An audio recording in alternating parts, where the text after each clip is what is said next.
Welcome back to Keeping Up with the Merengues. A lot of things happened over the past week, past 2 weeks, ever since the last episode. But today's episode's got a lot of news, a lot of updates, whether it's players, whether it's team, or whether it's transfers. Before I go any further, don't forget to like, share, subscribe to the channel if you are new to the channel, and of course comment any other news, headlines, updates, stats, facts, anything that I may have forgotten. I think the best possible way to start is, of course, Real Madrid beating Espanyol, and what that has given us. It's given us some interesting facts about our unbeaten start this season and last season. So Real Madrid are currently on a 38 games unbeaten streak in La Liga. They are on a 37 games unbeaten streak at Santiago Bernabeu.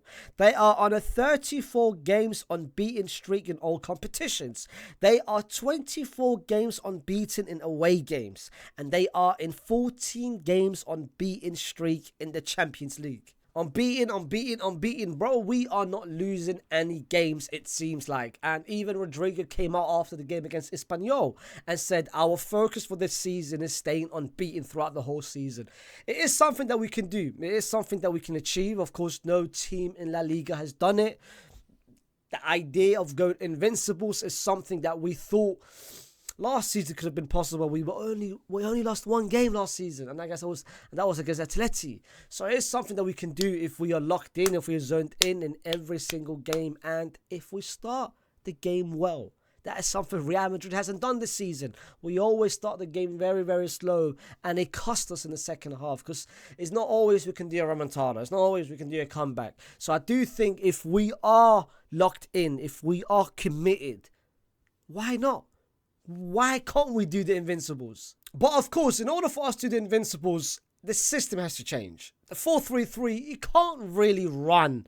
And that's what the reports are saying. That Carlo Ancelotti will go back to the 4-4-2. And most importantly, the diamond formation, which worked very, very well last season. He feels that maybe during away games, we need 4 midfielders rather than 3 midfielders. Because you guys have seen in the season where whenever we play in a 4-3-3, the separation between the defense and the midfield and the midfield to the attack, that's so much space, bro. Teams can exploit it with ease. They can exploit it with ease, and they can take advantage. It can be anyone. Sociedad did it, Stuttgart did it, even Espanyol did it, bro, a couple times. They were literally about 3-4 men in the final third. They could have scored a goal at least. So I do think Carlo Ancelotti, the 4-3-3, ma'asalama. The only reason why I say that, it's because Camavinga is finally back, and reports are saying that he could be back to the game against Atleti next weekend. Which means, bro, we're going away. We're going away to Wanda.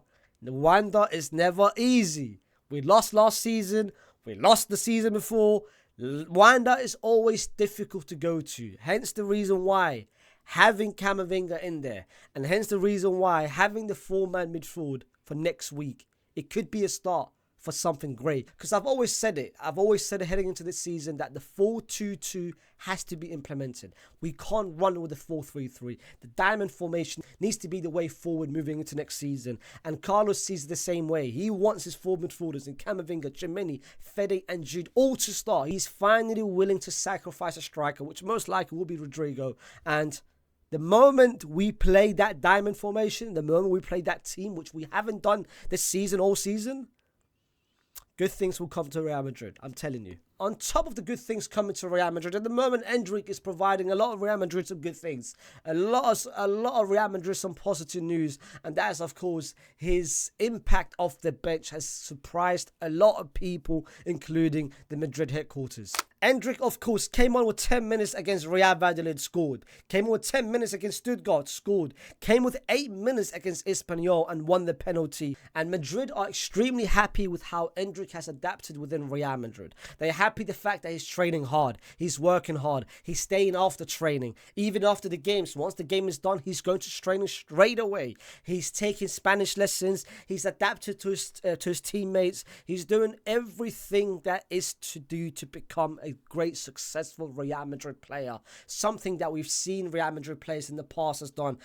the blueprint of Cristiano Ronaldo, working hard, coming early to training, leaving late and everything. Endrick is pretty much following the footsteps, and that's why Madrid are extremely happy with what he's done so far, which will maybe allow him to start his first ever Real Madrid game this Tuesday against Elfayz. Carlo Ancelotti said himself, he said it, that he will be starting at least one of the next 2 games, which was Espanyol and Elfayz.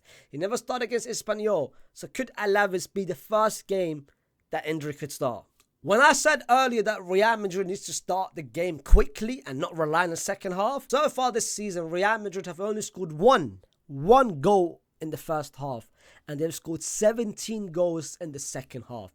We are literally the definition of second half FC. Like I said, we can't always rely on that.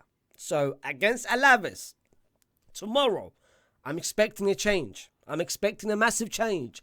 We need to score not only one, we need to score at least 2 goals in the first half against Elfayz to change that myth about second half FC. We can't deliver in the first half. Because if we go to Atleti with the same, we can't perform in the first half, Atleti will punish us. And moving on, next season, one of our kits has been leaked out, and it kind of brings back memories from last decade when we went in the 12-13 season when we had that exceptional kit. It gives me that vibe. And I'm kind of happy that, bro, Adidas has never flopped. Adidas has always cooked with these Real Madrid kits. I can't recall the last time we've had a bad kit every season. Last season, our kits was amazing. The season before, our kit's amazing. Bro, even this kit is exceptional. The orange away kit is exceptional. So I'm kind of happy that we're following the trend and the pattern that every season we are having some beautiful kits. And speaking of next season, Real Madrid has already pretty much put 3 players in their transfer target heading into next season. And all 3 of them are centre-back. Not surprising. I mean, have you seen our centre-back state at the moment? And those 3 players are Vitor Ruiz from Palmeiras, Jarek Gasiowski from Valencia, and of course the man from Leipzig. His name is Castello Luquiba. All of them are 18, 19 and 21. So all of them are young, promising centre-back. The only person who's, of course, had a lot of games under his belt, the only one person who's pretty much tasted Champions League experience and league experience on a consistent basis is, of course, Luquiba from Leipzig. He's a person who's played in a 4-man backline and a 5-man backline. He can play as both right centre-back, in the middle of the park, and as a left centre-back. Very promising, very fast, very good awareness. They pretty much compare him to the likes of Saliba and Varane when early Varane, early Saliba days. And bro, I've seen him a couple times in the Champions League. He seems like a great person with a lot of promise. The other 2 are still young with a lot of promise. Jarek from Valencia, we've seen Valencia play every now and then. And there's Vitor Ruiz, where he's Brazilian. And you know how Florentino Perez and Califat is with Brazilian players. They love them. They absolutely adore them. And bro, we have got a very good track record when we go to Brazil. We don't really miss a lot of players. The only ones which you can say over the past couple of years we've missed is maybe Ranieri. That never worked out. It was a flop, complete flop. Like with the money that we spent as well, complete flop. But the last couple of players that we brought from Brazil, hey man, it's been a success. It's been a success. I'm still very annoyed that we never went after Estevao. Why did we allow him to go to Chelsea? But last but not least, another person that Real Madrid has been rumoured to be getting over the past 12 months is Alphonso Davies. Alphonso Davies now playing more consistent minutes under Bayern Munich on the company, the new manager, but he still hasn't signed an extension and his contract finishes this summer. What Real Madrid is trying to do is what they've done with pretty much the last couple players, the likes of Mbappe and Rudiger, where come Jan, come Feb, they like to maybe enter in contract negotiation and sign him for free. Alaba is one of them. So that's what Real Madrid is doing. But Bayern Munich is trying to stay away from Real Madrid. They don't want to work with Real Madrid and they want to maybe try to sell him this January and get something from him. But let me down in the comments whether you think Alphonso Davies is needed or whether Frank Garcia's promising little couple last games is encouraging for him to be starting for Real Madrid moving forward. But guys, this has been the 3rd episode of Keeping Up with the Merengues.